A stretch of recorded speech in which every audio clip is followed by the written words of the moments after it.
Mafia Atiq Ahmad को लेकर लगातार नए खुलासे हुए।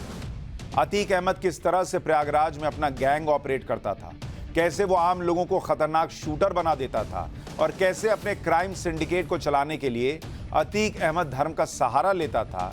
आज ये सारी बातें बाहर आ रही है निकलकर, जो आज आपको बताऊंगा।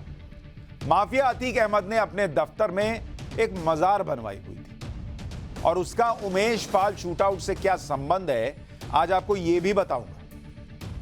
पहले आपको अतीक अहमद के दफ्तर में बनी मजार के बारे में बता दूं। ये जो मजार आप देख रहे हैं, ये अतीक अहमद ने अपने दफ्तर के पीछे बनवाई थी। सरकारी जमीन पर अवैध कब्जा करके अतीक ने 2 मजार बनवाई थी।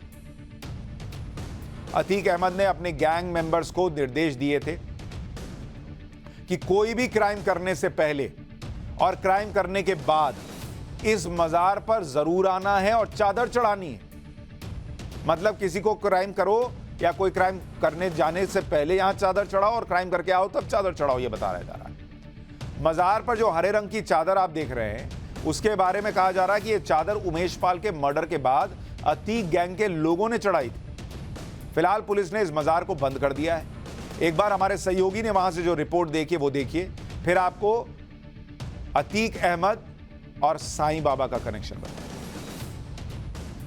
इसी मज़ार पर चादरें चढ़ाई जाती थी। खबर ये भी है कि अतीक ने अपने लोगों से, अपने परिवार के लोगों से जेल जाने के बाद ये कहा था कि जब भी कोई घटना हो उसके बाद यहाँ ज़रूर आएँ, मज़ार पर चादर ज़रूर चढ़ाएं। ये पेड़ है पीपल का, उसके ठीक बगल में ये आप मज़ार देख सकते हैं जो बना हुआ है।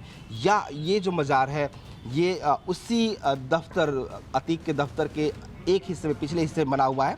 यहाँ पर कोई कार्रवाई पुलिस ने नहीं की क्योंकि ये एक मज़ार है और कहा यह जा रहा है कि ये मज़ार जो था वो शुभ था। अतीक खुद जो यहाँ के लोग हैं वो बताते हैं कि अतीक खुद कई बार यहाँ पहुँचा, उसने यहाँ पर चादरें चढ़ाई और अपने परिवार के लोगों को भी ये उसने सख्त हिदायत दे रखी थी कि यहाँ पर ज़रूर आए और मज़ार पर चादरें चढ़ाएँ।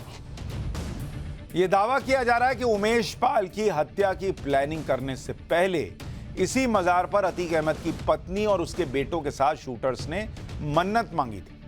आपको बताता हूं कि उमेश पाल मर्डर केस का इस मजार के साथ कितना गहरा कनेक्शन निकल कर आने की बातें हो रही। फरवरी में उमेश पाल को मारने की प्लानिंग फाइनल हुई। प्लानिंग फाइनल होने पर अतीक अहमद ने आदेश दिया, शाइस्ता और असद को मजार पर चादर चढ़ाने के लिए कहा। अतीक ने कहा कि चादर चढ़ाने से अल्लाह मदद करेगा।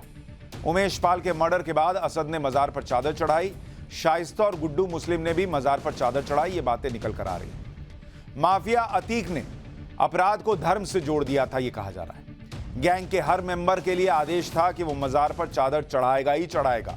21 मार्च को पुलिस ने अतीक अहमद के दफ्तर को तोड़ दिया और उसके बाद मजार को भी बंद कर दिया। तब तक अतीक के गुर्गे इन मजारों पर चादर चढ़ाते थे। अतीक अहमद के जिस दफ्तर में यह मजारें बनी हुई, उसे जब तोड़ा गया था तो कई चौंकाने वाली चीजें मिली थी। प्रयागराज के धूमनगंज में अतीक अहमद के दफ्तर को पुलिस और प्रशासन ने जब तोड़ा तो वहां से करीब 75 लाख रुपया कैश मिला था। इतना कैश था कि गिनने के लिए मशीन की मदद लेनी पड़ी। अतीक के दफ्तर से कई हथियार भी पुलिस को मिले थे। सारा कैश और हथियार दीवारों और फर्श के नीचे छिपाया गया था। इसी दफ्तर के बैक साइड में अतीक ने 2 मजारें बनवाई हुई थी, जहां हर अपराध से पहले अतीक गैंग के लोग चादर चढ़ाते थे। यह दावा किया जा रहा है। उमेश पाल मर्डर केस में एक और खुलासा हुआ कि अतीक अहमद और उसके गैंग के सभी शूटर्स को कोड वर्ड दिए गए। अतीक के घर से पुलिस को मिली डायरी में इन कोड वर्ड्स की जानकारी मिली। इसके अलावा अतीक के मुंशी और उसके नौकर ने भी पुलिस को इसके बारे में बताया जा रहा। देखिए कैसा कैसा कोड वर्ड था कि अतीक अहमद का कोड वर्ड था बड़े, मतलब जब फोन पे बात कर रहे हैं तो उनको बड़े कह के बुलाया जाएगा। अतीक के भाई अशरफ का कोड था छोटे। अतीक की पत्नी शाइस्ता का कोड पहले गॉड मदर था, फिर बाद में साईं बाबा रखा गया। अतीक के बेटे असद का कोड राधे था। असद के बारे में कहा जाता है वो सलमान खान का फैन है, इसलिए उसे राधे कोड दिया गया। शूटर गुलाम मोहम्मद का कोड उल्लू था। बमबाज गुड्डू मुस्लिम का कोड मुर्गी था। गुड्डू मुस्लिम का परिवार चिकन का काम करता है, इसलिए उसका कोड वर्ड मुर्गी था। अतीक के बहनोई अखलाक का कोड डॉक्टर था। अतीक का खास फाइनेंसर असद कालिया जो है उसका कोड लंगड़ा था। शूटर विजय चौधरी को उस्मान कोड दिया गया था।